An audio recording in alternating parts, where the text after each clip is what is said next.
Alrighty. What's up, everybody? We are live on this late, almost getting late Friday night. And you know what that means.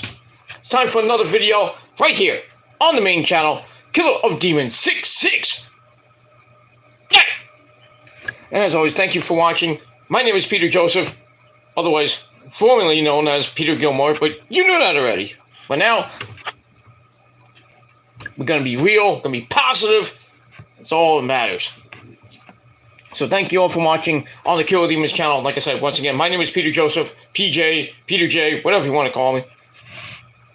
Thanks for watching. Make sure you like the video. Hit that subscribe button down there in the description box below, otherwise known as my pants. On this channel and on my other channels, my other 4 channels, which are down there in my pants. So subscribe to them right now.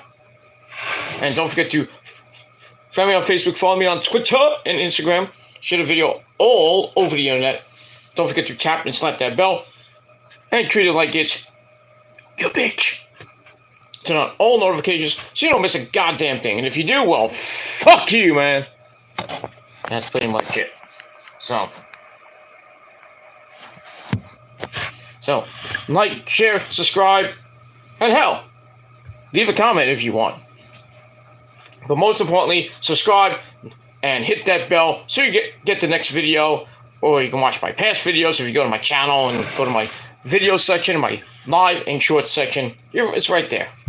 You can't miss it. And if you do, well, you're more stupid than you look. That's pretty much it for that. I have nothing else to say. And if it's your first time watching, ladies and gentlemen, this is your first time watching, thank you for watching. Welcome to the party, pal! I hope you enjoyed the ride. And if not, then you can hop off. And go watch somebody else with like 4 subscribers or whatever. On a dead channel. It gets 4 views. And that's all I gotta say about that. But if you're new, welcome to the party. Hope you enjoyed the ride. And if you like the content, smash that like button. Leave a comment if you want. But most importantly, subscribe and hit that bell for more. And thank you for your support. And that's all the good shit. That's that. Excuse me. Alright, ladies and gentlemen, on this getting close to late Friday night, and you know what that means, on April the 7th, 2023, or if you're now watching on the replay, it is now April the 8th, 2023, we are officially on Easter weekend. Easter will be on Sunday. We just had Good Friday, where our Lord and Savior, Jesus Christ the Lord, was crucified, died, buried, and then 2 days from now, he rose from the dead on that great Easter Sunday, and the rest is history. And that's pretty much it. So hopefully you had a great Good Friday, and hope you have a great Easter weekend, and tomorrow's Holy Saturday, and then Sunday is the blessed Easter Sunday, great Easter holiday, and hopefully for my peeps, all my faithful subscribers that have been here since really day one. Well, most of you have been here since day one, but if you've been here for the last couple of years, happy Easter to you and to your family and to your friends and their families, and to all my friends I made on here, Issa and her chat, Joe Cronin,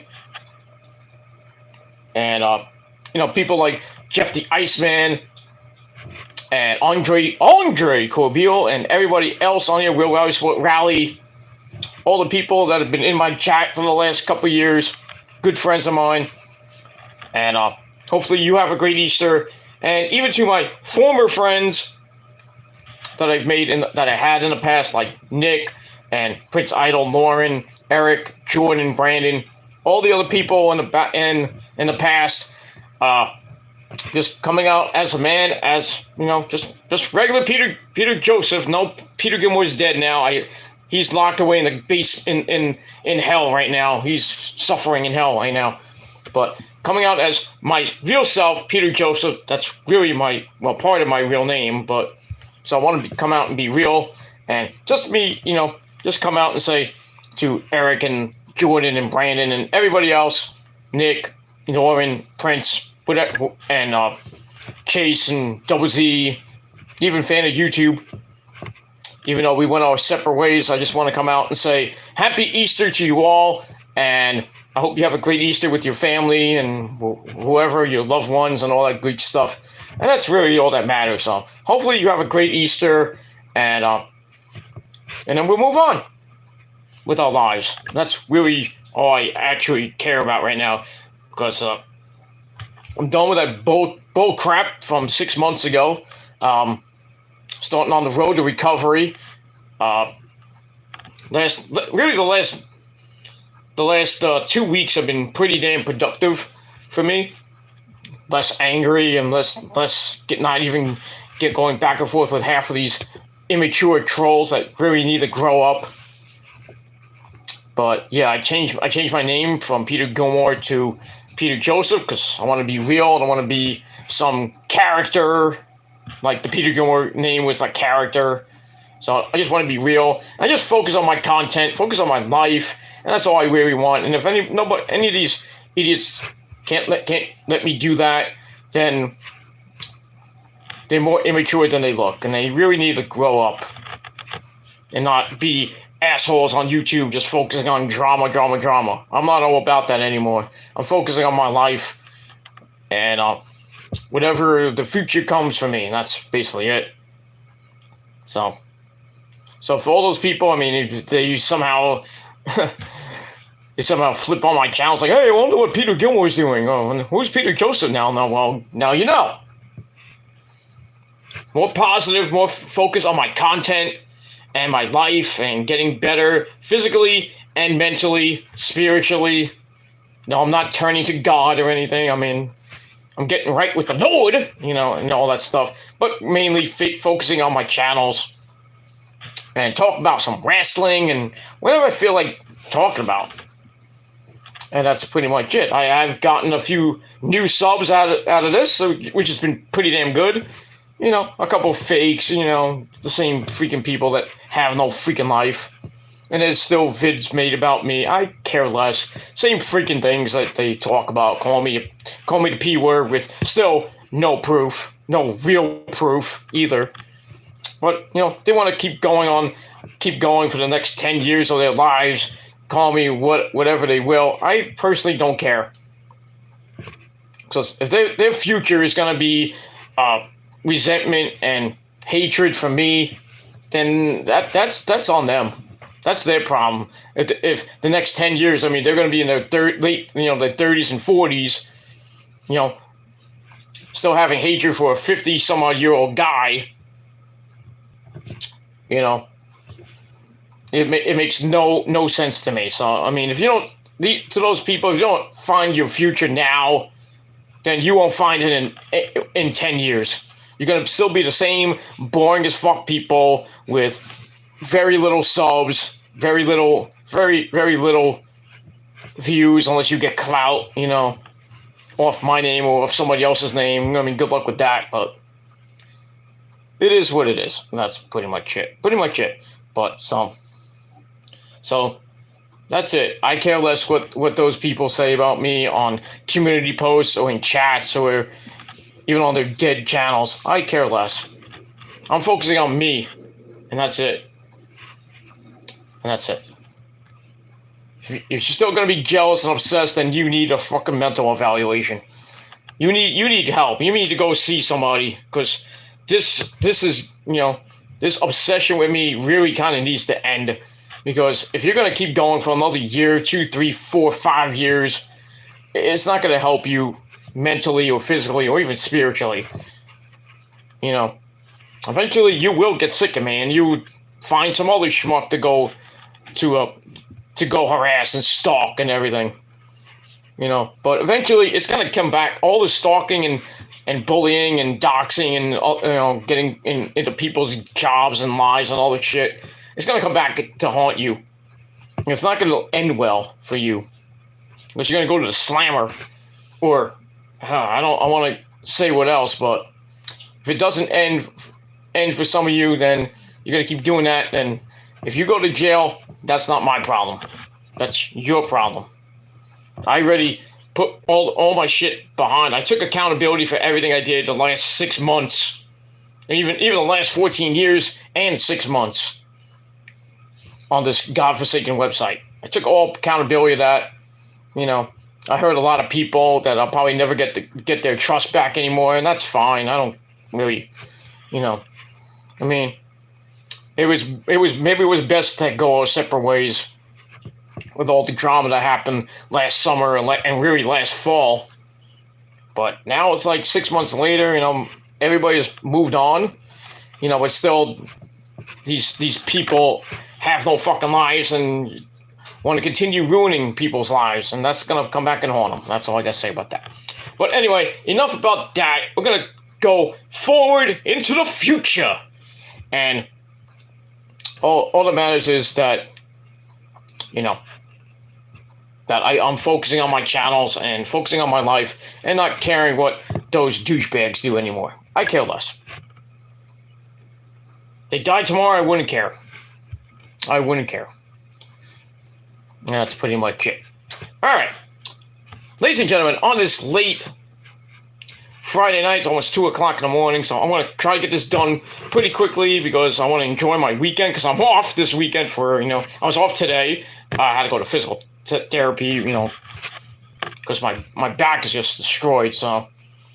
But yeah, that's why I go, because my back, I'm getting my posture all back and everything. Trying to get more strength in my body and do more stuff that I used to do, like yoga and all that other shit.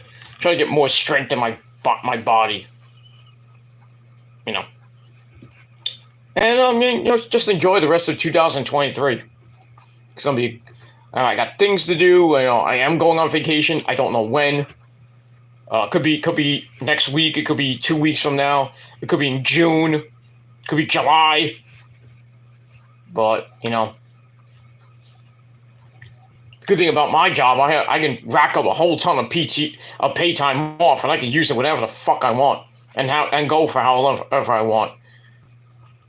But I am going to be taking a break pretty soon for my mental health / vacation break. So, but not gonna tell you when I'm going, and it could be tomorrow, but we'll see what happens with that. But yeah, so if you don't see me for like 2 weeks, I didn't get suspended by YouTube or anything like that. You know, I'm just taking a break. But I will be putting up community posts just saying like, hey, I'm still here. So don't miss me too much. Well, some of you will miss me because you're so obsessed with me, you know. But it is what it is. That's that. All right. On this late Friday night, it is time for your late night Smackdown and AEW Rampage review for April 7th, 2023. Now, I was thinking about doing a humongous show tonight. I know it's 2 o'clock in the morning. Gonna do Smackdown, definitely doing Rampage. Battle of the Belt 6, I will do tomorrow afternoon, tomorrow evening. Get that out of the way because I want to enjoy the rest of my Easter weekend. Easter, I will not even be around. So, I'm not going to even... I might look at... I'm not going to be, you know... doing videos. I will do an Easter vlog on Monday. Sometime... Well, yeah, probably do it Monday. Like Monday before Raw. I'll do a quick Easter vlog. Not going to be live on the Shadows Lair episode 63. So that's coming Monday. And then later Monday night, after Raw goes off the air, your Monday Night Raw review right here on the channel. So hit that bell to get notified of when that goes up. Or those videos go up, I should say. And any other video I do in the next couple weeks. But we got that. Alright, so like I said, Battle of the Belt 6 review tomorrow. Tomorrow afternoon, tomorrow evening. So just hit that bell, and when it goes up, it goes up. We will be live tomorrow for that. we'll go really quick. It's going to be a really quick review because there wasn't really a lot on Battle of the Belts. There was a couple, like maybe I think 3 or 4 matches. So I might go live for like 30 minutes. So just a really quick review, quick live show, and then we'll just worry about Easter weekend, and that's really all that matters. That's that. But anyway, let's get into the review for now. So, Smackdown and Rampage tonight, and Battle of the Belts. Pretty good shows. But like I said, Battle of the Belts tomorrow. Smackdown tonight, interesting show, very interesting show. Way better than Raw. We all knew this was going to be way better than Raw. We had the game. Triple H with a huge announcement.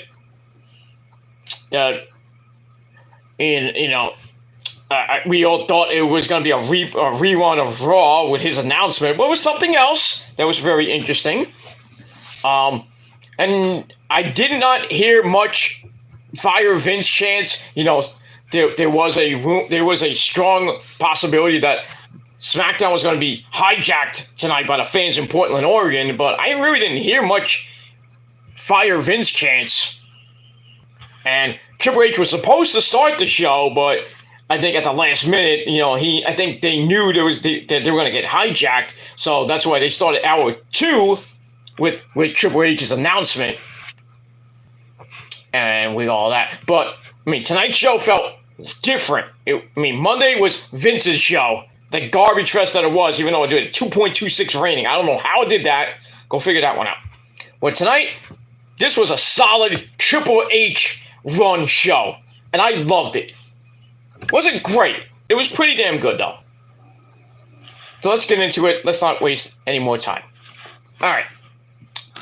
Let me just get my notes up, and we'll be ready to go. My internet's been going on and off, so bear with me. And that's pretty much it. Okay. We're ready to go. All right. So we're going to start off with SmackDown, and we start off SmackDown from the arena in Portland, Oregon, and we start with a recap of WrestleMania. We got another Kevin Hart thing that we got on Raw, so we got another one. Just recapping night 1 of WrestleMania was very good. Night 2, besides Roman, that was it. Not so much a great second night, but overall, it was a pretty decent event. I put night 1 in the top 5 of best WrestleManias. This wasn't, night 1, yes, but overall, I put it in the top 10, maybe top 15 of best WrestleManias of all time. But now we're on the road to Backlash, coming up in 4 weeks. 4 weeks. Just under 4 weeks. 4 weeks from today. Tomorrow's video. Well, tomorrow, I should say. So, about a month from now, we got Backlash from the great island of Puerto Rico, where the lovely Issa lives, and she will be there in the flesh. So she's really happy with that. Her bestie Triple H made it happen. So I'm happy for her. Happy for her and all the people in Puerto Rico, and I'm even I'm happy that London is getting not 1, not 2, 3 pay-per-views coming up in the summer. We got Money in the Bank in London in July 1st. And then August 27th, we got AEW with their big announcement this past yesterday, with All In going to be at Wembley Arena, and already they have 25,000 people for the pre-sale, which is great so far. When the tickets officially go on sale, I think May 5th. If they could sell another 25,000 or maybe 25 to 40,000 and get like a grand total of 65, 70,000, that is huge for Tony Khan and AEW. Huge. But we'll see what happens with that. And then we got Clash of the Castle coming your way in September, and I believe that's going to be in Wales, like the first one was. So WWE and AEW are going global this this coming this later this spring and going into the late summer. So that's pretty damn good. But we'll see what happens with that. And the rumor of All Out coming the week after All In may or may not happen. I think if that does happen, I think that's a little bit overkill. I would just do All In and just scrap All Out. Just bring back the All In pay-per-view, and once every year, either you have it in different locations. Maybe next year will be in the States. Maybe next year will be in London again. Who knows? Maybe you have Dynamite in London, Dynamite and Rampage, because they're thinking about doing that. So we'll see. We'll see what happens with that. All right. So we got that. Then we go to the arena. We have Mike Cole and my good friend Bad News Weed Pallet. And I'm afraid I got some bad news for you. That's pretty much it. Alright, let's get into it. So we started off SmackDown with our first match of the night, and man, this was a good old-fashioned banger of a match. That's what these guys do. So we had a 6-man tag team match. Let me just get my notes in order, so I went a little ahead. Sorry about that. Alright, so we are the Brawling Brutes of Sheamus Fella! As he teams up with his Brawling Brute teammates, Rick Holland and, get ready for this, Butch. But by the way, before the show, they had an in memoriam to Bushwhacker Butch as well. That was pretty damn nice, because he passed away a couple of days ago. Check out my tribute video to him on my Metal God channel, which is, I didn't think I was going to get a lot of views on that, but doing pretty well on that. Thank you everybody for watching my Jay White reaction video. Thank you for that. Also my Roman Reigns reaction to beating Cody at WrestleMania. Thank you so much for that. Getting close to 1,700 views, and not all by myself. And all the likes I got on that video, on that Roman video. Not for me. Not for me. You can't prove it either, so it is what it is. But everybody who watched and commented, there was a few dumb comments, but it is what it is. But thank you anyway for the views and the likes and comments that were there. And that's pretty much it. So do something right. I'm getting there. I'm sort of, the last 2 weeks have been pretty damn good, viewer wise. A little, well, it's kind of up and down. Certain videos have been less than, what the other videos were, but that's fine. And that's that. All right. So we got Sheamus, Rick Holland, and Butch taking on Hidden. Thank you, Wrestling Cat. Imperium. Ow, hurt my finger. So we had Imperium. We had the Intercontinental Champion who somehow retained at WrestleMania, and that's Gunther, as he teams up with Marcel Barthel and Fabian Aichner in this match with a lot of big beefy men. Well, some big beefy men slapping me. That's Sheamus and Gunther, Walter. I get that. All right, so we started with Fabian Aichner and Butch to start. So Aichner with some mat wrestling, and then Butch comes in with a headlock. They hit the ropes, and Butch lands a clothesline. Tags in Ridge Holland. They trade a few strikes as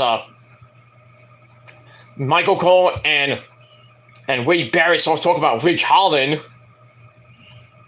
for some odd reason. I'm like, yeah, we haven't seen him much here lately. Oh, we're gonna talk about him. I bet Vince, digitally is like, we gotta talk about Ridge Holland and his backstory.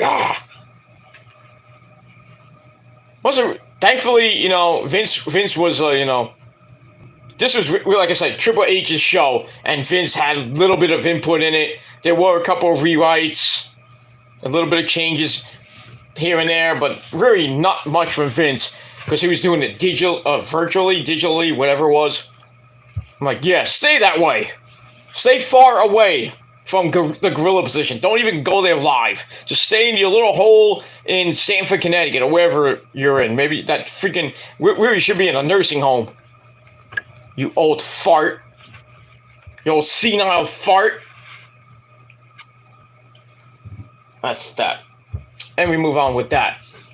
Alright, so then Marcel Barthel comes in after a crossbody from Fabian Aichner. He starts unloading on Ridge Holland, but Ridge gets the hot tag to Butch and goes for the arm of Marcel Barthel, but then Fabian Aichner comes back in and almost got his fingers broken by Butch. Then a kick as Sheamus and Walter trade words. It's like, you motherfucker! Yeah, they're smack talking to distract the ref, and he was like, hey, calm down here. Take it easy. Take it easy. Calm down. Why are you so crazy? Which sets up Marcel Barthel to help on a brain buster on Butch for a near fall. And then Sheamus and Ridge kind of get concerned over their fallen comrade as we go to break. We come back. Walter comes in finally for the first time in the match with a 1905 chin lock. And then Butch fights back with a jawbreaker, but Walter kicks him and then hits Sheamus with a cheap shot, which didn't sit well with Sheamus. Walter with a 1921 sleeper hold, but Butch uses the finger attack to break the hold. Walter tags in Fabian Aichner, and then Butch flips out of a German suplex, lands a kick, then tags in Ridge Holland with a hot tag, and Marcel Barthel comes in as well. Ridge goes nuts to fire out the crowd that was kind of like, I fell asleep for a second. Wake up! Marcel Barthel tries a butterfly suplex, but Ridge counts into an Alabama slam for a near fall. Marcel Barthel comes back with a kick, tags in Fabian Aichner, then he tags in Walter, and they triple kick Ridge in the corner, but he fights back, but runs into a mean, vicious chop from Walter. Oh, good God, those chops. 75 chops, by the way, in the match with Walter, Sheamus, and Drew McIntyre. 75. Altogether, 75. That is crazy. And speaking of Drew McIntyre, he got pulled from Smackdown tonight and a meet and greet. What does that tell you? His contract's coming up, and he's not going to renew, so he may or may not appear at All In, which would be the perfect place for him to debut, because it's in England, and he's from Scotland, so it's around the UK area. So that would be the perfect place, but I don't know officially when his contract ends. Plus, when it ends, unless he gets released before then, he can't wrestle for 3 months. So, but then again, he might have extra time added to his contract because of injury, because he was injured for a little bit. So they might extend that till maybe the end of the year. So when Drew does leave, I mean, he can renegotiate it, if they go to the bargaining table before 2024. But then again, Drew could either go back to Impact or go to AEW, but his name will be changed back to Drew Galloway. Or maybe something else. Maybe Drew something, I don't know. Andrew something, I don't know. But we'll see. But yeah. But yeah, Drew possibly will be going bye-bye pretty soon. Maybe by the summertime, or maybe by All Out. Who knows? All In, I should say. Not All Out. All In. We'll move on. Alright. So after an Alabama slam by Ridge Holland for a near fall, Marcel Barthel lands a kick. I said that right. I'm sorry. So Ridge fights back, runs to a big chop by Walter, and then Walter boots Sheamus. He drop kicks Ridge Holland, then power bombs him, goes for the cover, but Butch breaks up the pin. Walter then tosses him to the outside, then puts Ridge in a 1921 Boston Crab. But Sheamus gets all fired up on the apron. It's like, come on, you son of a bitch, tag me. So eventually, Ridge Holland cracks himself over for the tag, but Walter, being smart, stops the tag, and then after he gets the tag, eventually he gets the tag. So Sheamus is in, and him and Walter beat the fuck out of each other like it was WrestleMania all over again. And I think they're going to continue their feud. So Backlash, we'll probably see them for maybe the last time. And they're going to have one more match for the Intercontinental title. And I think Sheamus is finally going to win the Intercontinental title and end Walter's almost 1 year reign as champ. And that'll be it. But it won't hurt Walter because I think he'll be thrust into the main event picture. Or you could see Roman versus Walter down the line, maybe. Maybe. Then again, who knows? We'll have to see what happens after this feud ends, because it hasn't ended yet, but it will end pretty soon. I'm watching Return of the Jedi. Sorry if I look to the side. I'm watching Return of the Jedi. Like near the end. Strike me down, and your descent to the dark side will be complete, young Skywalker. That's the best part of the movie. Even though we know what happens at the end of the movie. Which leads into part 7. Which is ridiculous because you don't really see Luke Skywalker to the... I don't want to spoil it for some of you who haven't watched it. But, I mean, if you have seen the last 3 episodes, the final 3 episodes of Star Wars, not counting Solo, the movie Solo, or even the Mandalorian, which is backstory stuff, or even Andor, which is way backstory more, which doesn't count. I mean, that's that. I mean, I still have to watch the end of Mandalorian, most of Mandalorian season 2, and I gotta watch season 3, which I believe just started, or is about to start. So I gotta watch that. So I gotta catch up on some stuff. Plus, I gotta watch Andor. So got a lot to watch, so kind of catch up with the Star Wars stuff, because there might be more that I missed, but really I want to watch the Mandalorian season 2, because I want to see Sasha Banks' hot ass, and she's in I think she might be in season 3 as well. That's pretty damn nice, but we move on with that. Alright, so Sheamus comes in, and him and Walter go at it. Sheamus gets the better of it with a clothesline, then a power slam. Didn't look so good, power slam. Goes for the Clubbing Blows of Doom. And that gets a 10 count. Not like he hit Drew 28 times. They say 29 was 28. Anyway, on Walter then avoids the Brogue Kick. Hits a German suplex on Sheamus. Then they go back and they trade kicks. But Walter gets the better of it. Goes for the powerbomb. Sheamus countered it into a white noise for a near fall.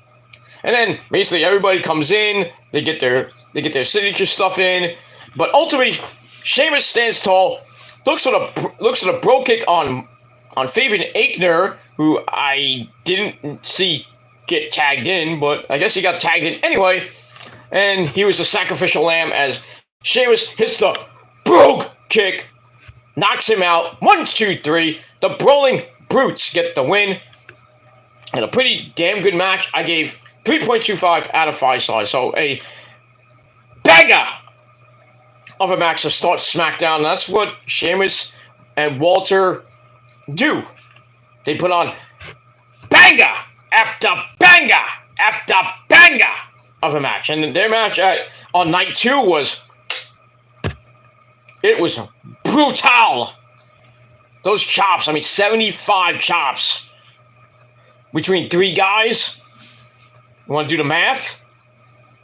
That's 25 chops each between all of them. Holy shit. I feel bad for their fucking chests that look like chopped liver. Or chopped beef, too, if you want to think about it. Ugh. They were hurt. I know they were hurting after that match. I know they were hurting. That's probably why they took Drew off SmackDown, because he's probably like, because he was hurting so much, or they just did it because of contract reasons. I don't know. I don't know why Drew wasn't even there tonight. I don't know why he got pulled. The same thing with Bayley. Bayley got told at the last minute, it's like, oh, you're going home. We don't need you. And then Io and Dakota Kai were just there without Bayley, and no mention of her on commentary, which was kind of weird. And then the rumors started that Bayley was going to leave. I don't want to be here. I'm going to be with my friend Mercedes Moné in Japan. And Security Genesis, I think, is already about to happen. So I don't know what the official date is, though, but I think it's coming up pretty soon. And then next weekend is Rebellion for Impact Wrestling. Should be some good stuff. Some good stuff for Impact. So got that. All right, so my leg. So anyway, we got that. All right, so we move on with that. So the Brawling Brutes get the win. Match gave 3.25 out of 5 stars, and that's pretty much it. So we're off and running on Smackdown. All right. After the break, we get a recap of Brock Lesnar beating the living hell out of Cody Rhodes. Yeah, Cody! Got your ass kicked by Brock Lesnar, Cody, you bitch! And that's pretty much it on Monday Night Raw, which is going to set up Brock versus Cody at Backlash. And basically, Cody's redemption story will begin. And basically, he's redoing Cena from 2013 to 2014, where he won Money in the Bank. And then he told, I don't even know what the champ was at the time, that he was going to win the title. And I think he won the title at SummerSlam. I think it was Punk. No, it wasn't Punk. I forget who it was. But they're kind of redoing that storyline. So, Cody's going to win the belt eventually. Possibly by SummerSlam. I hope not. You have to build him up a little bit more to get to that redemption storyline. But he will probably be in Money in the Bank and most likely win Money in the Bank. But then from July 2nd till the beginning of August, I think SummerSlam is August the 5th, I believe. I know it's the beginning of August. I think it's August the 5th in Detroit. That's Detroit. Probably see Roman versus Cody 2, and I think this time it might end a little bit different. It might. I didn't say it will, but it might. I'm hoping it doesn't, because I want Roman to go a full 3 years as champ. And even on Twitter, there was a post about Roman, if he goes another 5 years as champ, there's a possibility he can break the record that probably that nobody can break, and that's Bruno Sammartino's record of over, I believe it's 2,800 days as champ. That's crazy. Can Roman do it? He could. He could, because Vince loves the guy. And I think, Hunter loves him too, and he's just a cash cow, but he, Roman, I believe, is in his mid to late 30s right now.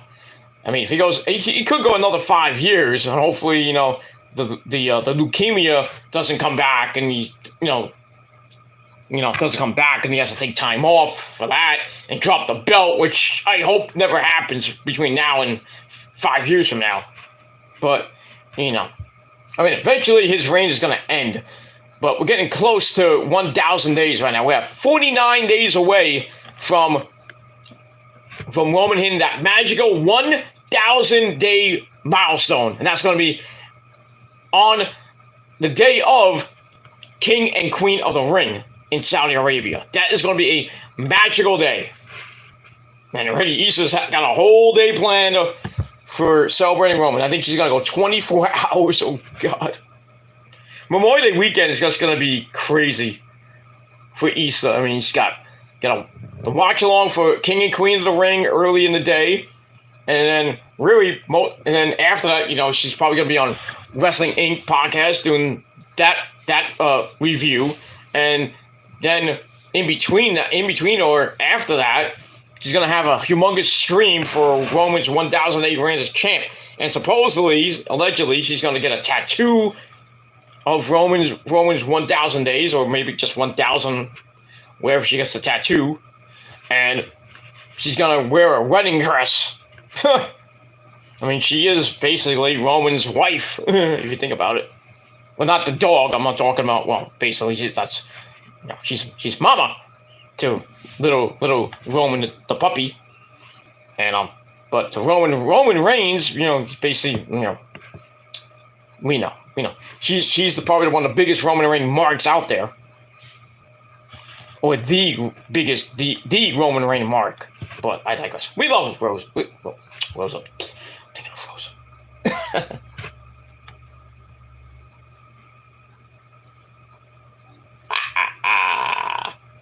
Yes, young Skywalker. But I digress. Alright, so anyway, we move on with that. So like I said, we are 49 days away, which is 7 weeks away from Roman Reigns hitting 1,000 days as champ. So I don't know if the day before that, well, that's going to be taped, because that SmackDown before King and Queen of the Ring is going to be taped. So they may tape a segment for Roman hitting 1,000 days. We'll be at 999 on the day before, so it wouldn't really mean anything. But I think that the Memorial Day Raw, that should be the celebration for Roman, because it'll be 1,002 days as champ. So I would think that'll be the perfect day to do the celebration for Roman on May the 30th. And then you worry about, maybe something might happen I don't think it should get ruined by Cody or anybody. Let him have his moment. Let him do like a 30-minute promo and celebration, and then just leave it at that. But we have to see what happens with that. All right. So anyway, we see Brock basically killing Cody on Raw. And that leads to the lovely Kayla Braxton with her favorite person in the world to interview. And that is the wise man. My name is Paul Heyman, who comes in. And then we see Solo Sikoa next to him.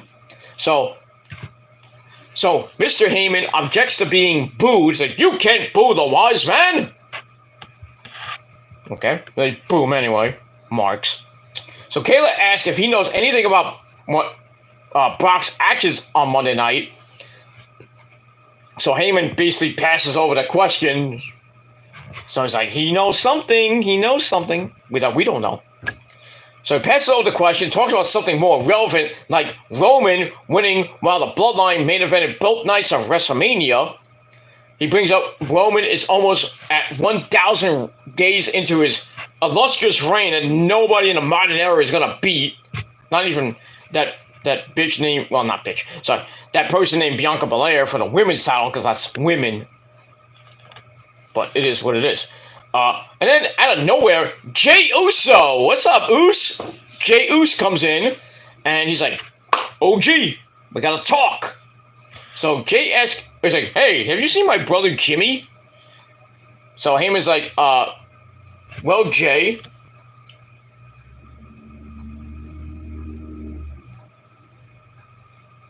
sorry about that. I was looking at the TV for a second.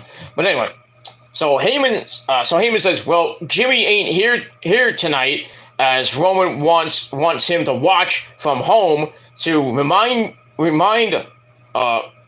as Jey gets reminded that he's still main event Jey Uso, and later on in the main event, he's gonna take on Sami Zayn one-on-one. So Jay's like, he's a little pissed off. He's like, all right, you want to fuck me over again? All right, I'll go beat Sammy. So he walks off, and then the wise man tells Solo that Jay better solve the Sammy problem, or you're gonna have to do it yourself and solve all our problems, because he's the enforcer. Even though Roman could have done it himself too, but But yeah, let Solo do all the dirty work. So we'll see what happens in the main event later on in the program. That's it. So I gave that 3.25 out of 5 stars. So we go back to the ring, and we have Ricochet about to go. Excuse me. About to go for his match against Ivar of the Viking Raiders. In a boring as fuck match. But before that, we got a series of pictures from Mania. As we we come back from the break, then we get to match number 2, Ricochet versus Ivar, who had Sarah Logan with him. No, I was like, where's Eric? And where's Blood Streaming? I'm like, I guess they got the night off. I don't know. But anyway, this was a meh match. Didn't really care. I think commentary said that Eric and Braun got banned from the mat from ringside. Really? Anyway, so it's also with Ricochet, using his speed to start. Looks to hit and move. Stick and move around the big man. We got a head scissors, then a drop kick sends Ivar out of the ring. Then Ricochet sets up a dive. But Ivar catches him, just slings him into the LED board like he's nothing. Ow. Falls out with a crossbody against the ring. Ow. That hurt. We go back in, and Ivar unloads on him in the corner. And then we hear some boos, though I don't know if they were piped-in boos or actual boos. He sets Ricochet on the ropes, but he fights him off. Then tries a sunset flip. That ain't gonna work. Only for Ivar to basically stay there. He tries a suplex, but Ricochet slips free, lands a knee, then a drop kick, and he goes to pick Ivar up, but can't really lift him because he's fat. This son of a bitch is fucking fat. Well, I'll make him bleed. Oh, calm down, Scott. Calm down, Scott. He's fat. Okay, stop it. Anyway. Ivar cuts him down with a big spin kick from near fall. Then he goes up top, looking for the iceberg plunge, that big splash off the top. Ricochet cuts him off, and they start fighting on the ropes, and then both men then land strikes, but eventually Ricochet hits a top rope Hurricane Rana. Then he goes back up top, hits the shooting star press, and he was like really far away from where Ivar was. That was a big time shooting star press. And he hits it. 1, 2, 3, Ricochet. Or Ricochet, whatever you want to call it. So Ricochet gets the win. And I could care less. So I gave that 2.5 out of 5 stars. And that's it. And we move on with that. Alright. Then we go to some interesting stuff. We go to the back. We see the new undisputed tag team champions, Kevin Owens and Sami Zayn, Cien and Jericho. They're in the back talking. So Kevin denies staring at the titles, claims he was leering. You were looking. Stop lying. They talk about tonight, and Kevin brings up that Sami could finally put the Bloodline stuff behind them if you can put your personal stuff, with Jay behind you as well. So Sami's like, I don't know. I need to, I'm in my feelings and stuff. I can't shake the feeling that something's up with Jay. Like Jay might turn back with the Bloodline and still, continue to listen to Roman and Paul Heyman, the wise man, and Solo, get back with his brother Jimmy. So I was like, I can't believe what you're saying to me. I thought we're the champs. I thought you were supposed to be my partner, and you're having second thoughts now? The fuck is wrong with you? So Sam was like, yeah, I know, you're right. But I have this feeling that something's going on with Jey Uso. So I was like, I don't get you. Because Jay's going to try and basically take your head off later on in the evening. And I know I can't talk you out of it, but I just think talking to Jay is going to be a really, really bad idea. So Sam's like, yeah, I know. And he says, but I'll be okay. We'll see, says the wise man. Not that wise man, but you know what I mean. So, we'll see what happens later on in the evening. So, I gave that 3 out of 5 stars, and that's pretty much it. Alright, after that, we go to match number 3. a tag team match, and the winners will face Becky Lynch and Lita for the women's tag team belts on Raw this Monday night. So we have Raquel Rodriguez and Liv Morgan taking on Natalya and Shotzi Blackheart. Was what it was. Starts out with Raquel running over Natalya a bunch of times. You didn't get it the first time that Natalya coming? Come on, really? Come on. Shotzi with a blind tag leads to Natalya sending Raquel out of the ring, and then Shotzi with a big suicide dive to knock the big woman down. And then off screen we see Liv Morgan take out Natalya with some weird type of move, and then I thought like Natalya, I almost said Natalya, or Natty. I thought she fell on the apron like she slipped or something, but obviously not. Go back in the ring. Shotzi tries a DDT, but Raquel basically stops that a few times. Tries with a Chicana bomb, but winds up grabbing a stretch muffler, and then tags in Liv Morgan, who comes in with kicks, then a float over DDT, which leads to Natalya breaking up the pinfall, and then Natalya comes in, blocks Oblivion. And then her and Liv trade roll-ups for near falls. Then Natty has a Cuban suplex, and then the discus clothesline goes to the pin. Raquel has to break it up. Now Shotzi tags in, hits an assisted, some weird move called a Shiranui. I don't even know what it means. Shinra? No, that's Final Fantasy. They try a heart attack, but Raquel runs over Natty, which helps Liv hit a DDT, and then right after that, Liv hits Natty with Oblivion. 1, 2, 3. Liv Morgan and Raquel Rodriguez get the win, and they will face Lita and Becky Lynch this Monday night for the women's tag team titles, and I hope they win. But I think Lita and Becky will eventually lose to Ronda Rousey and Shayna Baszler when they are healthy, because both are injured right now. Not good. Not good. So, we shall see what happens with that. And we move on. So, I gave the match 2.25 out of 5 stars. Alright, after that, we go to the back where we had Xavier Woods playing video games, playing WWE 2K23 with Mad Crap Moss. And then we see the lovely Tennille Dashwood, Emma, standing behind them as they play. I almost say play with each other. That would be nice for, Emma. But anyway, they're playing WWE 2K20. And then, who should walk in but Eli Drake? That's not an insult. That, my friends, is a fact of life. So he comes in and he's like, why are you playing video games? It's like, why are you playing video games? You could be doing something else. So he objects to being left off the WrestleMania card, which was such a slap in the face to him. So Eli and Xavier start arguing about that, and Xavier's like, I'm sick and tired of your complaining. I was like, if you want to work, if you want to work as much as you talk, let's have a match. So looks like that sets up a match. I thought it was gonna be tonight, but looks like it's gonna be next week or sometime in the future. So Xavier's like, well, I beat you before, and I'll beat you again. And then Eli's like, nah, it ain't gonna happen. Yeah!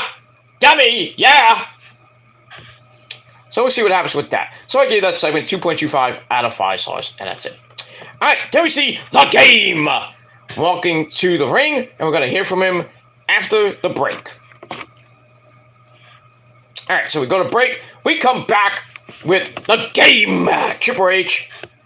Fans are actually giving him a big response, which is great. I still didn't hear any Fire Vince chants or even signs saying hashtag Fire Vince. I mean, I said it on Twitter. But not much from the crowd, so all that hijacking they were going to do, false promises, I guess. But anyway, so he comes out, says everything is fine, and then, he's like, "Aah!" So he gets the mic, he says, coming out here will never get old, you get the itch, and I love that. I like the sound of the fans cheering my name, the roar of the crowd, that passion and everything, passionate, stuff like that. So he's like, well, since it's a little bit late, welcome to Smackdown. And says, nothing in the world is like WrestleMania. It's the place where hearts are broken, dreams are fulfilled, and he goes into particulars with Mania exceeded all expectations, record-setting millions of fans watched the event over 2 nights, 26.2 million, something like that, or billion, whatever it was, and they broke every WWE record they had. I'm like, yeah, WrestleMania was great, except for night 2, and then Raw sucked. Couldn't talk about that. I just didn't want to. So it's like, he says, WrestleMania is now behind us. We're gonna look into the future. The future, Conan? No. And he's like, I want to talk about the future. So he says, in just a few short weeks, we're gonna bring back the WWE Draft, which we knew was gonna happen after WrestleMania anyway. We just didn't have a date. But he says a few short weeks. Well, that's like 2 to 4 weeks maybe after Backlash. I would think it's gonna be after Backlash at this point, but then again, who knows? But anyway, he says on that night everything changes. He said it's gonna be bigger than before. Everyone will be up for the draft, I guess, including commentary. And the people in catering and on NXT. Well, Raw, SmackDown, definitely NXT. So we're going to see, maybe somebody like Grayson Waller go up to the main roster on Raw and SmackDown. Maybe somebody from Raw and SmackDown. Maybe a big name goes from Raw or SmackDown down to NXT. So we can see, Grayson Waller coming up. Roxanne Perez maybe coming up. Maybe Indy Hartwell coming up, which was kind of rumored. Maybe Zoe Stark. Like the big names, you would think. Braun Breaker might come up.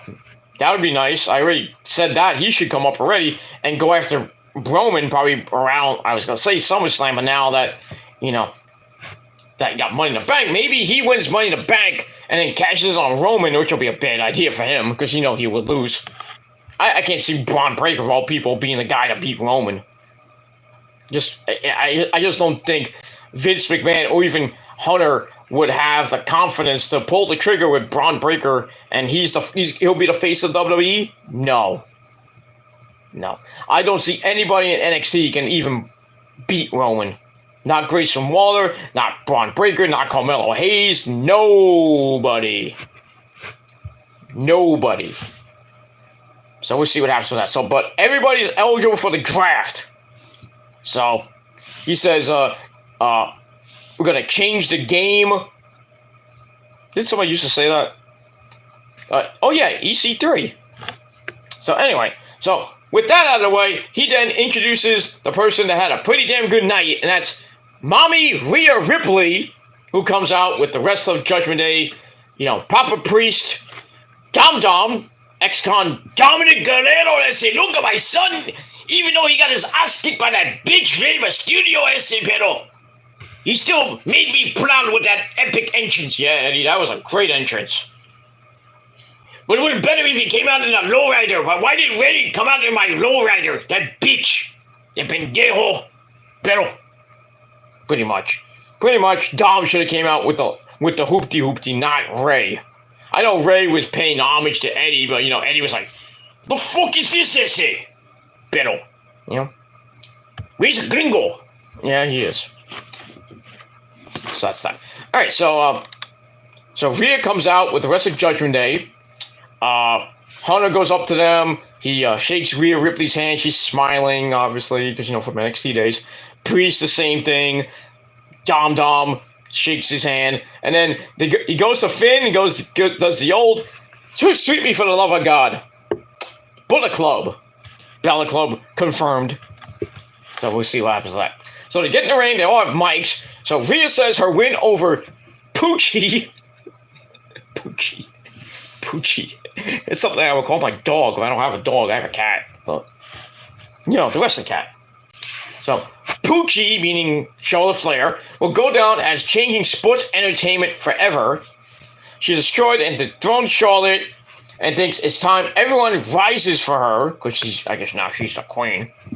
She calls herself the greatest champion in all of WWE. I don't know about that. And she's really grateful Roman isn't in the building. Why? Because you think you can outdo Roman? No. Sorry, Rhea. You're lucky Roman wasn't there. Because your segment would stink and Roman would just say, acknowledge me, and then everybody would be screaming. So, but I digress. Anyway, Finn Balor then wants to talk about, hey kids, it's Edge. About that hellacious Hell in a Cell match. And calls himself the real winner because despite having 14 staples in his head, Jesus Christ. That was sick. That picture of like his head got split wide open. Oh my God. He says Edge is the one not in the building tonight, while I'm still here standing, barely. Dom tries to cut a promo, but can't get a word in edgewise as the crowd is going off on him.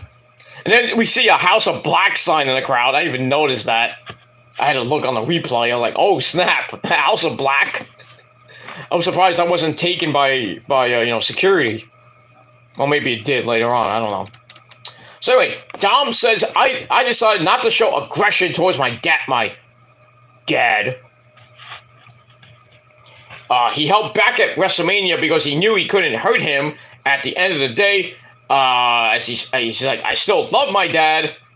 I'm like, what? You got your butt kicked and you came to the realization that you still love your dad? And you're a heel? Anyway. So he's showing a little bit of emotion, but he's faking it. So Dom says, my family can go to hell. Well, Ray and Angie and Aaliyah can go to hell. And take Bad Bunny with them. So now he gets into that part of the storyline. And then we see a recap of what happened with Bad Bunny. Stopping him from using the chain to hit Ray with it. And then we see the recap of when Damian Priest put him through a table. And then we find out Bad Bunny's got a separated shoulder from that. Not good. Not good. But he should be fine by the time Backlash comes. So he's got a month to heal up and rehab and all that other stuff. So he'll be fine. Benito will be fine. But anyway. Then we see Dom costing Ray a match against Austin Theory. And then what happened to Bad Bunny. So Damian Priest talks to Bad Bunny in English and in Spanish. This is my friend, my hermano, pero, mi amigo, stuff like that. He says, we used to be friends, but me and Dom are brothers, hermanos and stuff like that. And he hopes Bad Bunny can forgive him because he forgives Bunny for making him do that on Monday. Okay? So we get that, and then Rey Mysterio, booyaka booyaka! He comes out along with Legado, or the LWO. It's the entire LWO faction, because Legado is going to be changing their names probably to the LWO or some weird freaking name. I don't know. So they come out, and that ends the segment. So I gave that 3.25 out of 5 stars, and we move on with that. All right, they're going to match number 4. Dominic Mysterio and Damian Priest taking on Rey Mysterio and Santos Escobar. We had Finn Balor and Mommy Rhea Ripley at ringside. And for the LWO, we had the lovely Selena Vega, Joaquin Raul, and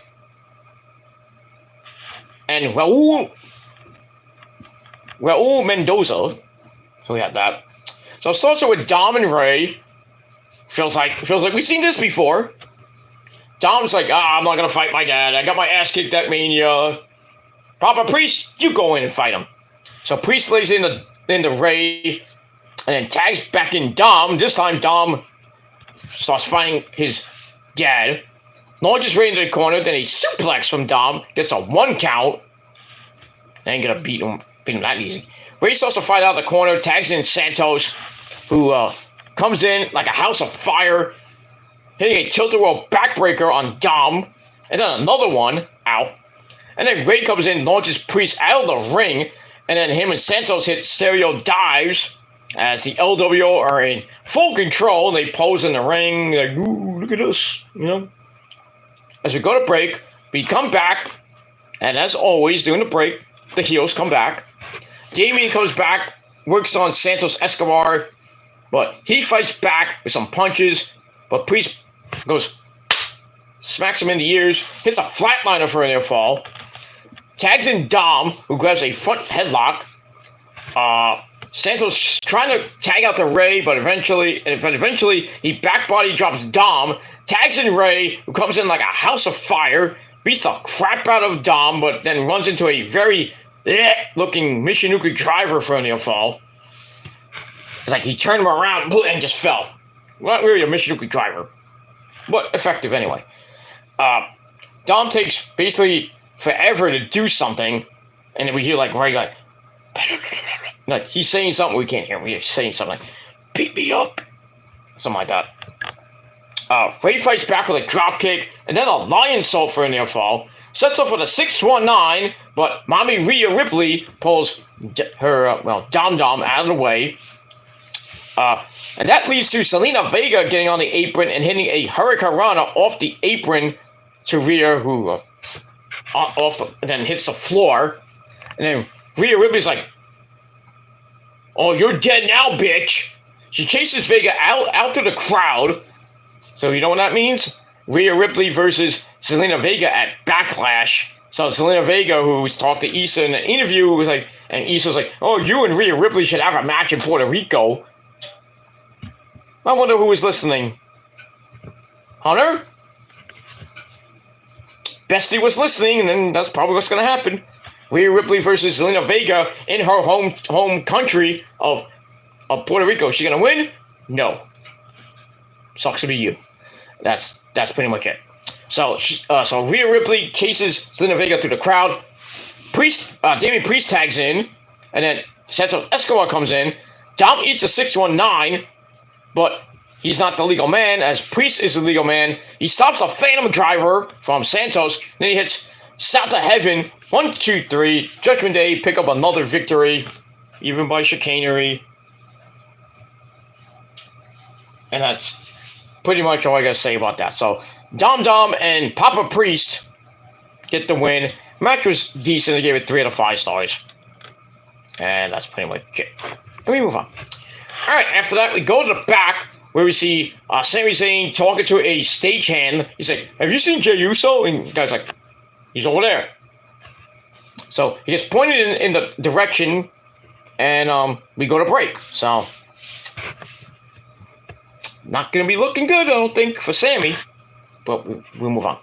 Alright, then we go to commentary, where they tell us that next week, the King comes back. Well, not Jerry Lawler, but the King of Strong Style, Shinsuke Nakamura. He is back, finally. 4 months later, he's back. So he's back. He's going to be in action. I hope he gets thrust right into the Intercontinental title picture. I'd like to see him and Walter go back at it. Or go at it. Not that he's going to win, but it would be something to see Shinsuke be the one to beat Walter, if it's not Sheamus. It's, what sucks is that Pat McAfee will probably not be there to see it. So we can dance on Michael Cole's head. Damn. Or Rick Boogs, playing the guitar. Unless Rick Boogs gets drafted to Smackdown. Because I think he's on Raw with Elias, which is ridiculously dumb. But we move on with that. Alright, so Shinsuke Nakamura back next week. That makes me happy. That's it. Alright. Then we go to back where Sammy finds Jay. Says, Jay, there's still a way out of this for you. He's like, I warned you all about this. I told you that, we were going to beat you for the tag team belts. We did that. And now the bloodline is crumbling at the seams. Jimmy's gone. Roman's mad at you. Solo's like looking at you like he's about to turn on you too. And you don't see that. So it says, Sammy's like, if I have to beat the crap out into you, I'll do it if necessary. But it doesn't have to be this way. And then we hear some pipes falling, and Sammy's like, somebody looks on, then he rushes to see what happens, and the camera follows him, and we see Solo beating the freaking crap out of Kevin Owens. They look like he dropped the one of those equipment boxes on Kevin Owens' leg, and then Sammy like picks up like, and then Jay just looks on. I'm like, well, I didn't do it. I didn't do it. So I really hope that Kevin's not seriously hurt, and he has to, he's off. He's really injured. He's gonna be out for like months, and then that's the way that they lose the belts because Sami Zayn. No, sorry. Of course, what Solo did to Kevin, I think that's kind of dumb. I think Dean Jericho should lose the belts, in normal fashion to, I don't know who. Maybe the Street Profits. I don't know, or maybe it has to be a heel tag team. So there's not that many heel tag teams. So I would either think it has to be a face team, like maybe the Street Profits. That's the only team I can think of, or maybe the New Day, or maybe the Usos do get back together and then they win them back, and then they start a new reign that goes like 7,000 days. I don't know, but we'll have to see what happens with that. So this whole Bloodline story is still going per se, but Roman's got his thing, what he's going to be doing for getting ready for 1,000 days. Jay's got his own agenda and his own storyline to worry about, where he will probably turn on the Tribal Chief, which will be a bad idea, and maybe Jimmy will get involved, or maybe Jay will face Solo at Backlash and get his ass kicked. I mean, so many layers to this Bloodline thing. It's just, you have to see from show to show what happens from week to week. But in any case, we get that. All right, so I gave that segment 3.5 out of 5 stars. And like I said, I hope Kevin's okay and it's not a serious injury, that he's out for a couple months and they can't defend the tag team belts. They have to be stripped of the titles because of injury, and then eventually either win them back, or we get a stupid, boring as fuck tournament. I hope not, but we'll see what happens with that. And we shall move on.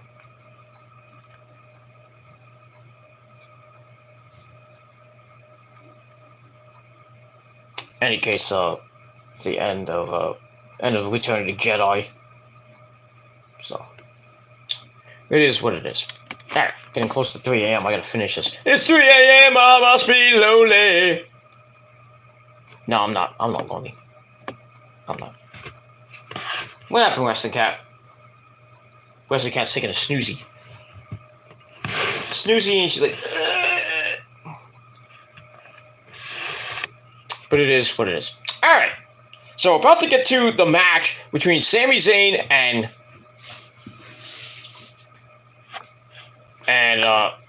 Jay. So, we go to break, we come back. Commentary talks about a few upcoming events and stuff like that. And then we cut to Sammy at the Gorilla's position. Kayla is like, do we have an update on Kevin? Sammy says Kevin is going to a medical facility, hospital. And, he's like, he was right about the Bloodline being more dangerous than ever. So he's like, but I can't focus on that. I got a match. So his music hits. He goes out. And, before that, he says Jay gets to find out that I'm not the only one with a problem that's going to get solved. So we see that. So Jay goes out first, and then Sammy comes out second. So we get to the main event, and they tie up the start. Really nothing happening after a collar elbow tie up. Sammy backs Jay into the corner, and then starts yelling at him. And then Jay's like, "Fuck you! Get out of here!" Shoves him away. Then another tie up. Jay gets Sammy in the corner for more, trash talking. And then Jay just pie faces Sammy, which kind of made Sammy a little bit pissy. But Jay then grabs a side headlock, hits a shoulder block. Sammy fights back, so it's laying in punches. But he gets caught up by Jay, and then Sammy comes back, clothesline Jay out of the ring. He sets up for a dive, but then we see Solo Sikoa come down the ringside. As we go to break, we come back. Sami and Jay are fighting on the ropes. Sami hits a top rope exploder. As both men are down, they start trading punches. Sami gets the better of it, but Jay hits a super kick, then lands a punch and an enziguri. Sami fights back with a kick, climbs up top, but his flying move gets countered by a super kick by Jay, and Jay starts yelling at Sami again. It takes too long. Sami hits the exploder suplex into the corner. Ow!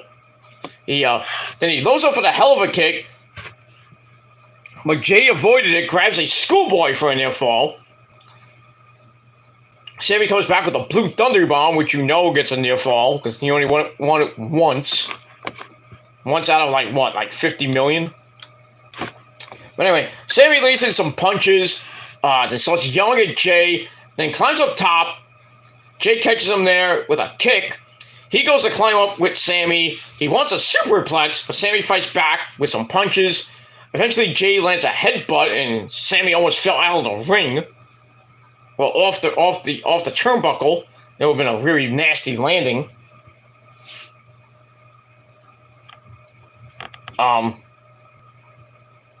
But eventually, Jay, like I said, they fall down in the ring. Jay then distracts the ref, which allows Solo to hit the Samoan spike behind the referee's back. Jay falls with a jumping kick. I thought it was a super kick, but it looked like a drop kick or maybe a spinning heel kick. But anyway, it was effective. 1, 2, 3. Jay Uso picks up the win thanks to Solo. So the Bloodline still get the win. Put your ones up in the chat or in the comments, because the Bloodline's still the ones, and all you people that still hate Roman and still hate the Usos and still hate Solo and the Wise Man, you're a whole bunch of number twos, and that's all I gotta say about that. And let's move on with that. All right, so I gave the match 3 out of 5 stars. And that's pretty much it. After the match, Jay celebrates and poses and does the ones. Solo starts attacking Sami with headbutts and punches. Then he holds Sami up for another spike, but then Jay's like, no, and then that kind of gets a pop from the crowd. They're like, oh, Jay's gonna turn. Not yet. So Jay and Solo start arguing, and then Jay's like, I'll handle this. Jay super kicks Sami right in the face, who is on his knees. Then he calls for Solo to get a chair. Solo does as he's told. And he's about to, put Sami away for good. But then we see Matt freaking Riddle. What? Come in for the save. He cleans house on Jay and Solo. And it looks like Riddle is coming back for revenge after Solo took him out about 3 or 4 months ago. So we get that. So it looks like we're going to get maybe Sami Zayn and Riddle in a tag team match, probably on either Raw or Smackdown next week against Jay and Solo. So now the Bloodline storyline gets a little bit added layer now that Riddle's back, and he wants to get revenge on Solo for putting him out of action, though we all know why he got taken out. It was storyline based because he went to rehab. So we got that. But now the question remains, now that Riddle's back and now involved with this Bloodline storyline, do you think Randy comes back? Even though he's not really medically cleared to come back, I don't even think he ever will. I mean, if Randy can come back, I think this makes the storyline really interesting. Because now you got Cody with his redemption storyline. Now Randy comes back to get back with Riddle with RK Bro to possibly go at the Usos. Or Riddle gets another match with Roman. You know what happened the first time. Or the second, I think it was 1 or 2 times. Randy could come back if his back can hold up. He can face Roman. I would like to see Roman versus Orton at SummerSlam, not Cody. Orton and Roman would be good because really, we haven't really seen that in a while. But I think Randy will get destroyed anyway, as much as I love Randy and everything. But I love Roman even more, not like that. But yeah, that could happen at SummerSlam, or it could happen after SummerSlam. Or maybe at Money in the Bank, who knows? Depends on if Orton is medically cleared between now and maybe SummerSlam. But if Orton gets involved in this, it gets a little interesting. Can Orton be the guy to be the face of the WWE again? As a heel? But he'll be a heel because he's going to go after... He'll be a face for a while and, team up with Riddle. But then eventually they're going to lose to probably the Usos or maybe Sammy and Kevin when they go for the belts. And then Orton will turn on Riddle, and then maybe we'll get that match at SummerSlam. Maybe in a fight pit, maybe not. Maybe just a straight-up match. But we'll probably get Riddle versus Randy that we should have saw this year at WrestleMania. But, sadly Randy got hurt, and now his back is shot. So, unless there's a miracle, we get Randy Orton back in the ring. But we'll see what happens with all that. But yeah, so Riddle comes out for the save to save Sammy from basically almost a career-ending injury from Solo. So, like I said, we're going to get Jay and Solo possibly teaming up against Riddle and Sammy, as Kevin's now out of the equation for who knows how long. But probably on Raw, we'll get a medical update on Kevin Owens. Hopefully it's not too serious for storyline's sake. Well, storyline's sake, because, if Kevin's out for... It's a legit injury, and Kevin's going to be out for like 4 to 6 months, then why did you give... I know giving Sammy and Kevin the belts, it was a big WrestleMania moment. It ended that part of the storyline for the Bloodline and Sammy and Kevin. But now... It feels like it's a waste if Kevin is hurt and they can't defend the belts. You think they're going to put Riddle in that spot? No, they didn't earn it. It makes no sense, though. So, unless Kevin's like, okay, Riddle, you can take my spot. My spot, dog spot, neighbor spot, but my spot. And we'll see what happens with that. So, I don't want them to drop the belts because of, injury. I want them to stay on and at least fight the good fight and defend the belts, and defended them just one time against the Street Profits this week, and they won. Even though it was I think it was non-title, I should say. They haven't defended the belts yet, but if they won the belts and they can't defend them because of injury, then like I said, it kind of made no sense to give them the belts in the first place. But we'll see what happens with that. All right, so that ends SmackDown, and I gave SmackDown 6.5 out of 10 stars. It was pretty good. I could have gave it a 7, but there was things that I didn't really enjoy. So I'm going to give it a solid 6.5 out of 10 stars, and that's that. All right, so quickly, we're going to go to Rampage. If my computer will allow it. That's what she said. I'll allow it. All right, let me load up my my Rampage notes. All right, so Rampage was live from Kingston, Rhode Island, and Battle of the Belts was also live after that show. But like I said, I'll do that review tomorrow.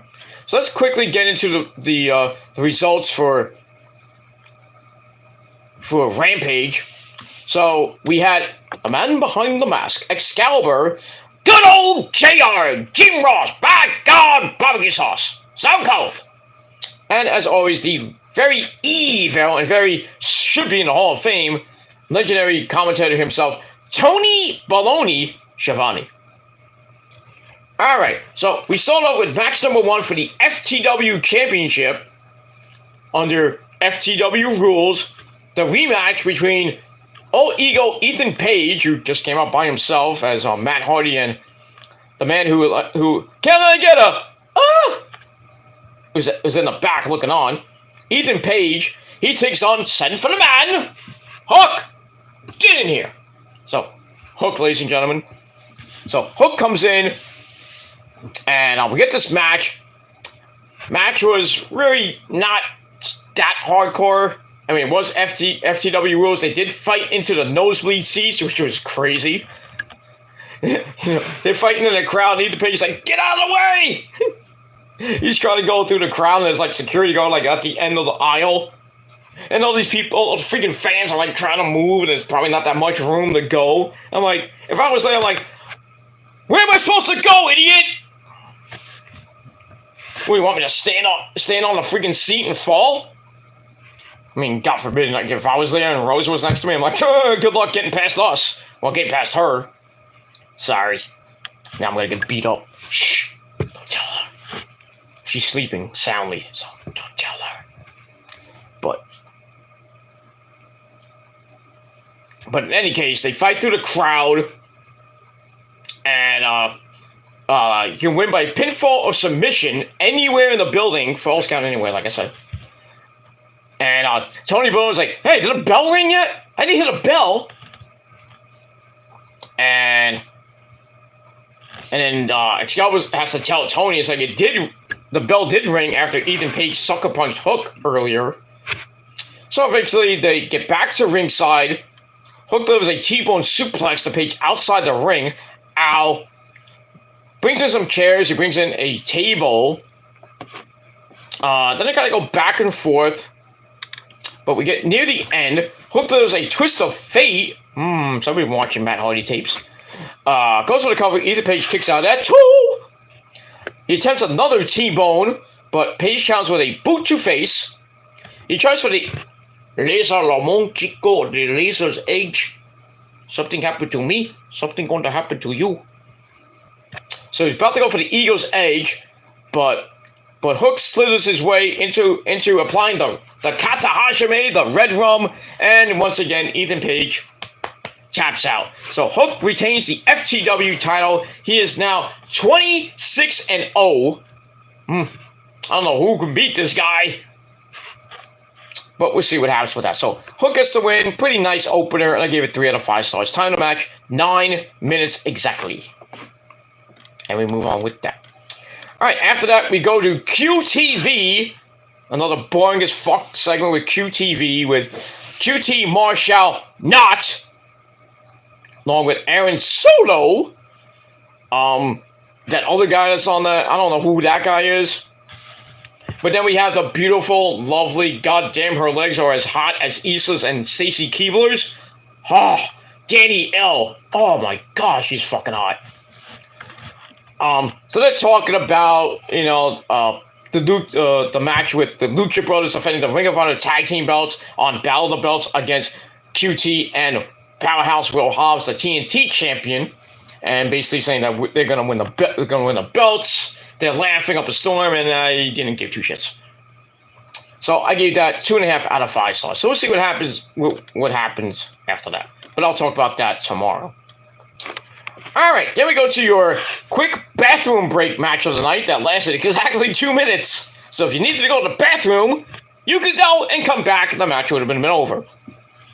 So we had the Jericho Appreciation Society of 2.0. Angelo Parker, cool hand, Angelo Parker with his slick back hair like I do, and his partner, Daddy Magic, Matt Maynard. And do you want to know? You want to know what makes Daddy Gilmore's dick hard? You know, you already know. It's Kyrie, Io, and Asuka. All those Asian chicks. That's what makes Daddy Gilmore's dick hard. But we move on with that. So they team up with the Acclaimed, Max Caster and Anthony Bowen of the Acclaimed. And don't forget, ladies, Sesame Mommy Ass. That also makes Daddy Gilmore's dick hard. But I digress. So they take on the team of the Infantry of Captain Sean Dean and that Bravo guy. They team up with WrestlePro's very own LSG, Leo St. Giovanni, also has wrestled in Ring of Honor, and a Bobby Orlando sighting, not Mike Orlando from FSW and so many promotions he's been in. But Bobby Orlando, who has been in Wrestle Pro, Creator Pro, and a few others here in the Northeast and around the country. So I was like, holy shit, Bobby Orlando! I haven't seen you in a while. But anyway, this was a 2-minute suckfest. The Jericho Appreciation Society and the Acclaim get the win after the Acclaim just wiped the floor. I don't even know who got pinned in this match. I think it was Sean Dean who got pinned. I don't even remember. Maybe it was Bobby Orlando. I went to the bathroom when I came back. I was like, okay, I'll hear the Acclaim's rap, which was okay. It wasn't great, but I went to the bathroom, took a shit, came back. The match was over. I was like, well, what did I miss? Nothing, I guess. So Maskcaster hits the mic drop. 1, 2, 3. This match is over. Thank the Lord. 2 minutes, and it wasn't even needed. It should have been on. It's on Rampage, so I guess it was what it was, a filler match, and that's pretty much it. That's it. So I gave the match 2.25 out of 5 stars. After the match, they're all celebrating, and then Jack Swagger, weed. The people, Jake Hager, Parker and Matt Maynard, they cheap shot the Acclaim. They beat him down. They hit Bowens with the double impaler DDT, laying him out. And that's pretty much it. You knew that was coming. You knew. So the eventual 2.0 Acclaim feud is now about to begin. And that's pretty much it. And we move on. All right, after that, we go to the back where we have that guy's cousin, Swerve Strickland, basically saying that, I'm a businessman and I'm going to merge Mogul Affiliates with who? You'll find out later. I'm like, damn it, why'd you tease us? But we'll find out in a little bit. So I gave that 2.5 out of 5 stars, and that's pretty much it. All right, match number 3, which is really the match of the night. We had Lee Moriarty of the Firm, who came up with Big Cass. He takes on Darby Allin. I'm a pillar of AEW. I weigh 125 pounds, smoke soaking wet. I have face paint and I come out with a freaking skateboard. Anyway, this was match of the night. It went longer than any other matches that happened. 10 goddamn minutes. Back of what they went, eventually, Big Bill or Big Cass got involved a lot. But eventually, we get near the end. Darby connects with a Code Red on Lee Moriarty. There's a running battering ram to Big Bill between the ropes. That guy's like a missile when he does that. Then Darby quickly goes up top to deliver the coffin drop. 1, 2, 3. Darby Allin. Darby Allin is your winner in 10 minutes. And that's pretty much it. Match was alright. I gave it 3.25 out of 5 stars. I gave it a little bit more because I just think it was better than the matches that preceded it. And that's pretty much it. But that's that. Let me move on with that. Alright, after the match, Darby goes to celebrate. He has his back turned. And then we see Swerve come out. And then he looks at Darby. I thought he was going to go to the ring and announce his merger. But instead of going to the ring, he stares at Darby. He goes to shake Darby's hand. But then the Machine, Brian Cage, comes out of nowhere. Lays him out with the F5 on the ramp.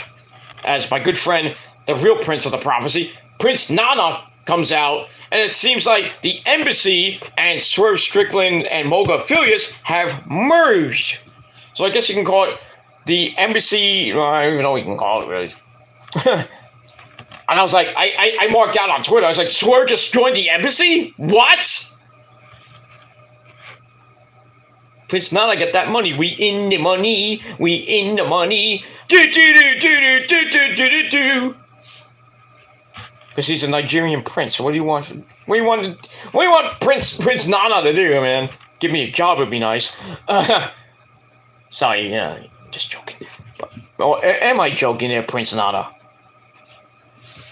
You watch my videos. I know he does. He loves me. Not like that, but I haven't seen him in a while. The last time I saw him was last year. Like, yeah, last summer I saw him. That's the last time I actually saw him. Actually, it was in August, but I don't want to get into that situation. But, yeah, for that promotion, that sucks dick.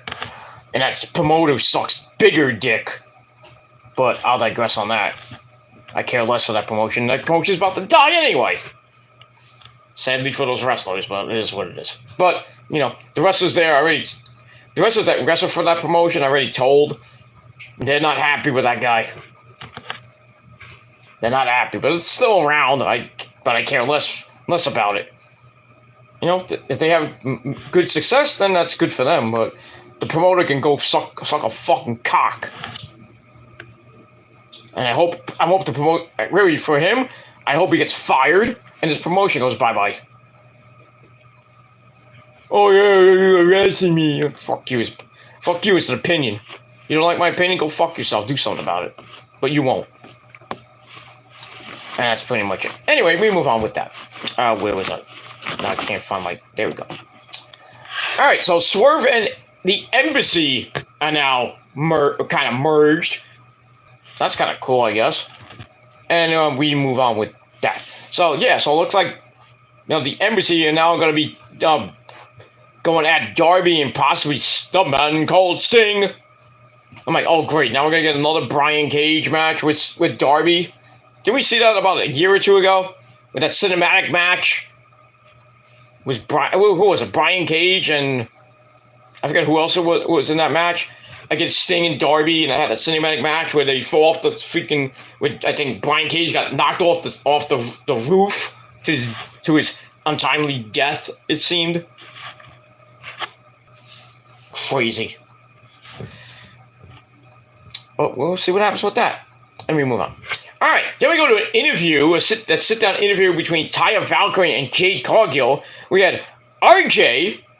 I know an RJ. Not that RJ, but from my college days, I know a guy named RJ.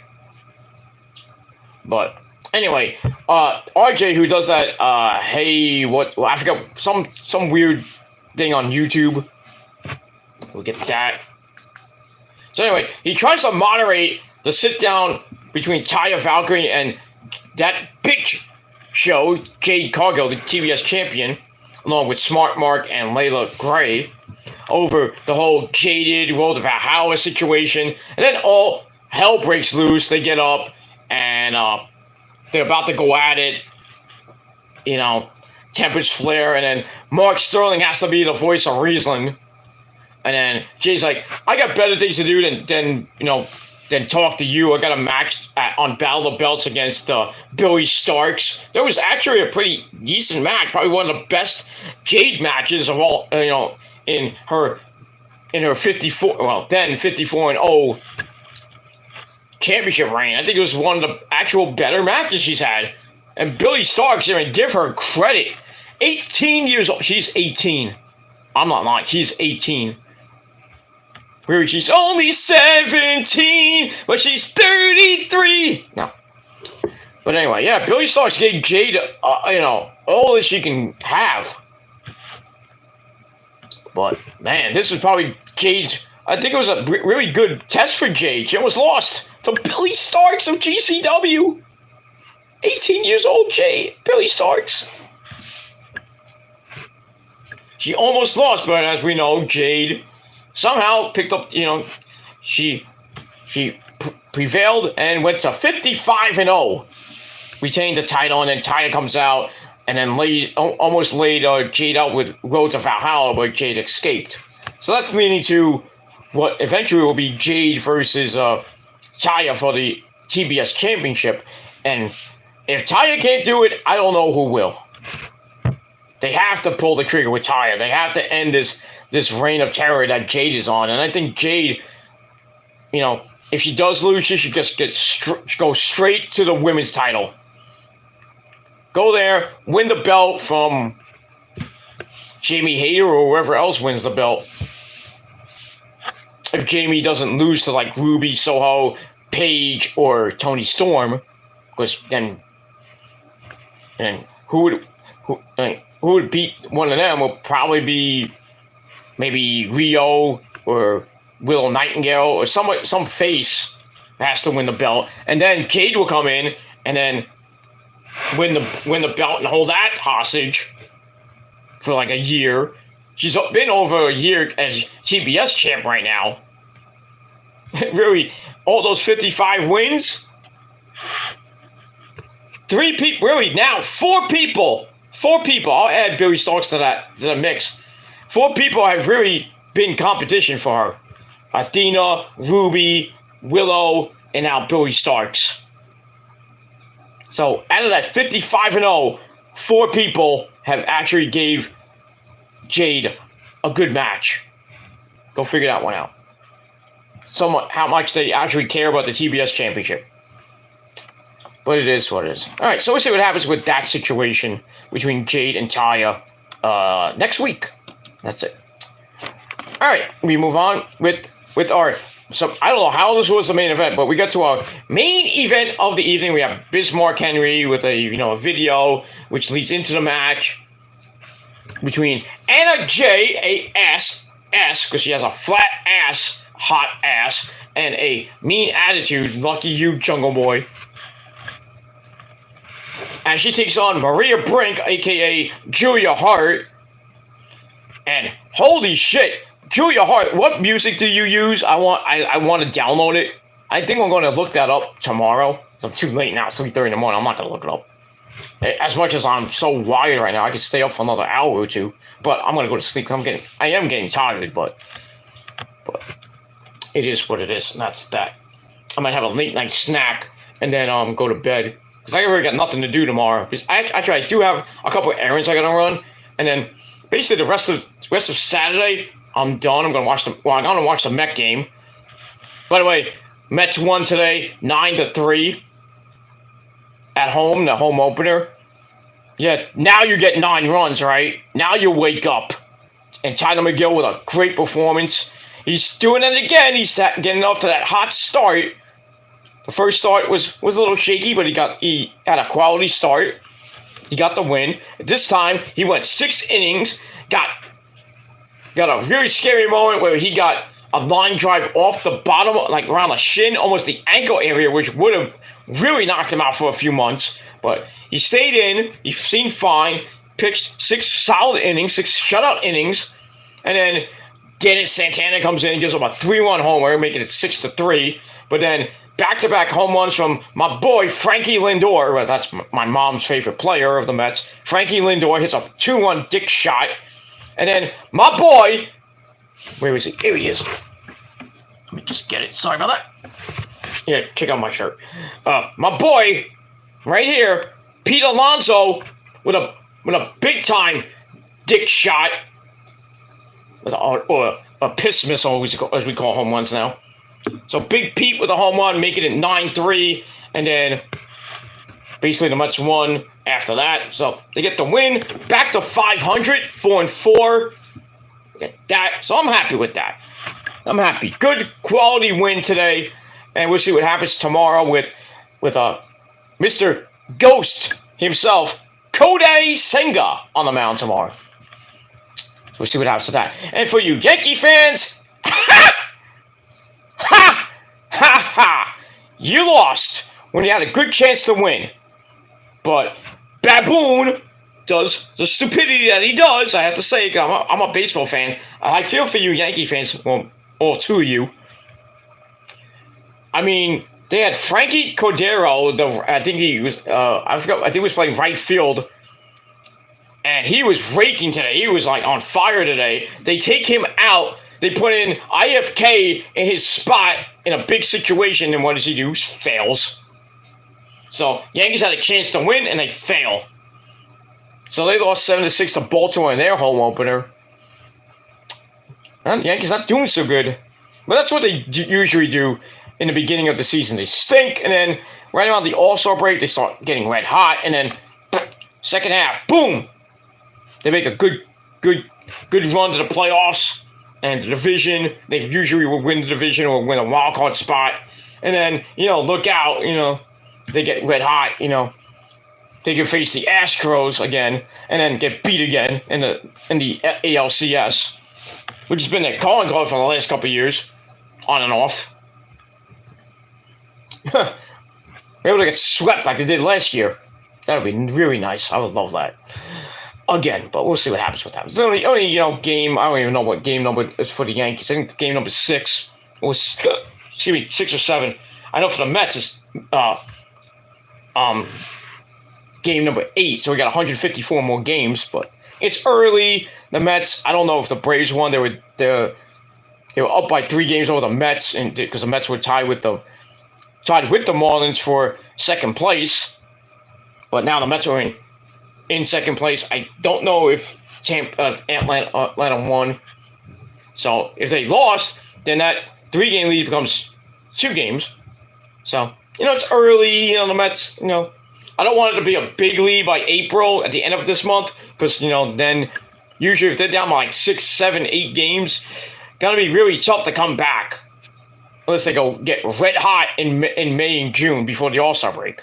But, like I said, quality win for the Mets today. And for the Yankees, heartbreaking loss. Aww, lo siento. That's pretty much it. And we'll see what happens tomorrow.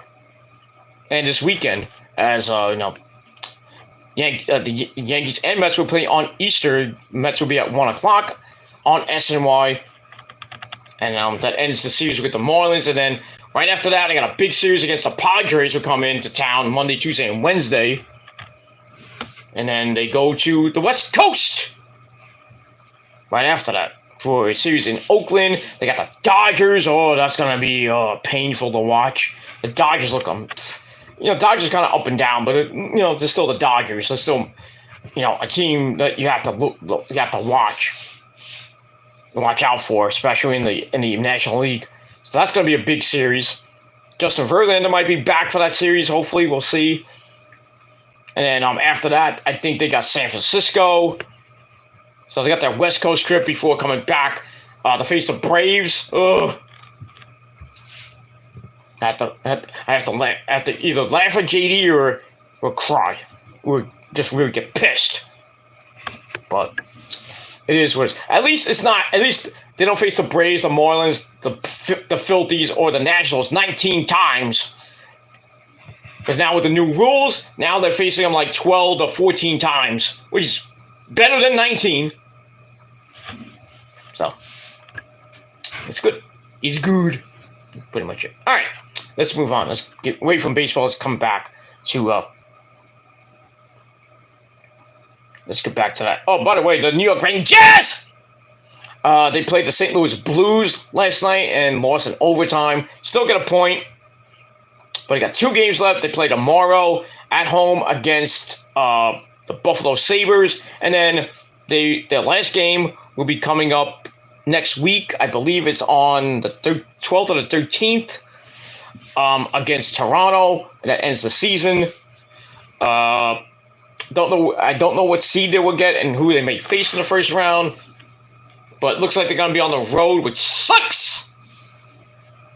But still, they can do damage on the road. So I think they're a pretty decent road team at home. It's like up and down. It's like Houdini, Jekyll and Hyde. What happens with that? But yeah, next Sunday begins the NHL playoffs. So I'm going to be in NHL playoff mode for the Rangers next by the end of next week and going into the end of April, depending on how the Rangers do in the playoffs. But I mean, Boston is about to get the most wins in NHL history. I think they're at 60-some-odd wins right now. Jeez. They're the team to beat in the NHL playoffs, and it's going to take a miracle for either the Rangers. I think it's going to be the Rangers. It could be Carolina or Tampa Bay that can possibly knock out the Bruins in the second or maybe the Eastern Conference Finals. But then again, the way that Boston's been playing this season, I don't see anybody in the Western Conference that can beat them, or even in the Eastern Conference. And I hate, they hate to say this, but Boston can win the fucking cup this year. I hate saying that because, all the idiots that live around that area, they have to rub it in my face. Oh, Boston won, it happened to Rangers. Like, fuck you, all right? Fuck you. Try to. If you win, good for you. Does it put money in your pocket? No. You get bragging rights? Big damn whoop. Can you do it again next year? Probably not. Probably not. But that's it. Alright, move on. Alright, then we go to the main event. Anna J.A.S. versus Maria Brent, Julia Hart. I still love that fucking entrance, Julia. I want to know what it is. I want to download it so bad. Because it is great. Her theme song. But I digress. Alright. We will move on with that. Alright, can I get to my notes, please? As my computer is frozen. If not, then I'll have to... Oh, here we go. Alright, so it was a pretty decent match. 9-minute match. Back and forth they went. We're getting to the end. Julia uses her momentum to send both of them between the ropes to break free of a... Anna had the Queen Slayer on her, and Julia got the ropes and broke the hold. Julia then sprayed a black mist in the eyes of Anna Jay while Aubrey Edwards was preoccupied. And she wins the match with a freaking garbage roll-up. A cradle roll-up. An inside cradle. 1, 2, 3. So, it was really, really, really messy, sloppy. Not thankfully, it wasn't many botches. But really sloppy. This should not have been the main event. This should not have been the main event. This should have been on Dark Elevation, not Rampage, in the main event. Good job, Tony, with the booking for tonight. Good job. Good job, Tony. But anyway, this match, I gave 2.25 out of 5 stars. But Julia Hart picks up the victory. And that's pretty much it for that. And that's it. Alright, so that ends Rampage. And I gave Rampage a solid 6 out of 10. I did not really enjoy this edition of Rampage, even though it was live, and then Battle of the Belts, which I think Battle of the Belts was a little bit better with the matches. The all international title was defended. Orange Cassidy against Jalisco was a pretty decent match. The main event for the Ring of Honor tag team belts between the Lucha Brothers and QT Marshall and Powerhouse Will Hobbs, that was pretty decent. And then there was a couple of segments that were pretty decent as well. But I think Battle of the Belt 6 was the better of the two shows tonight. And now we're on the road to Battle of the Belt 7, whenever that is. But yeah, but Rampage tonight, I did not even like it. It felt like a freaking episode of Dark or Elevation. I did not like it at all. I wasn't even impressed. So I gave it a solid 6 out of 10 stars. But let me know what you guys thought of Rampage and Smackdown tonight, which got a 6.5 out of 10 stars. So let me know what you guys thought of the show down below in the comments section below. Let me know your thoughts, and that's pretty much it. All right, it is late. It is 3:38 in the morning. I'm going to sleep. I will edit this video up a little bit tomorrow. But that's all I got to say about that. So thank you all for watching. That's pretty much it. Thank you for watching, everybody. I will be back tomorrow with my Battle of the Belts 6 review right here on the channel as well. So check it out. Probably be sometime Saturday evening, Saturday night, somewhere in the middle. We'll figure it out. I would think between 5 and 10.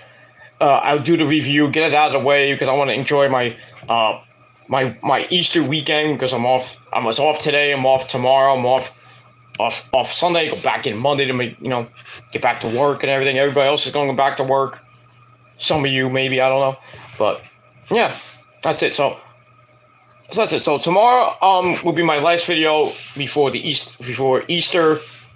But if I don't say Happy Easter to you all, I want to wish everybody a happy Easter holiday to my good friends Issa, and to the Wrestling Inc. crew, Raj, Glenn, Jimmy Corderas, and who am I missing? Glenn, Justin LeBar,